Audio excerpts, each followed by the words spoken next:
Lipat naman sa kadalagahan. Sundo ata, sundo ata. Dito tayo ngayon sa BPSO office at kasama natin ang ating deputy, si Ma'am Buel Badacio.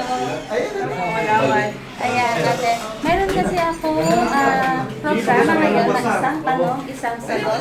At pag nasagot mo, meron kang sinantulan with love. Ayan. Kasi po ang problema po dito sa ating barangay. Teka lang, ready ka na ba? Oo. Ayan. Kasi ang tanong po dito sa barangay, pag may mga emergency cases or may mga tawag po na mga away-away, saan po pwedeng tumawag? Una-una po, pwede po kayong tumawag sa hotline ng BPSO, which is 0962-786-3641. Sa ating kapulisan, sa QC 122, yun po yung mga unang-unang responder na unang rumeresponde po.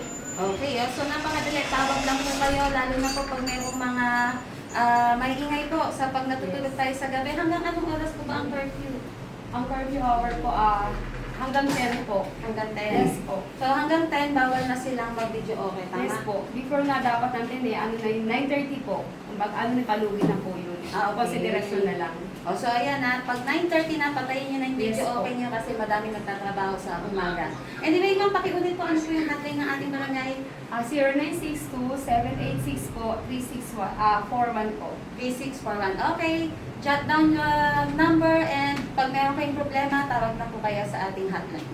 At dahil dyan, meron kang sinampalang with love. Thank you so much po, Kagawad. Thank you.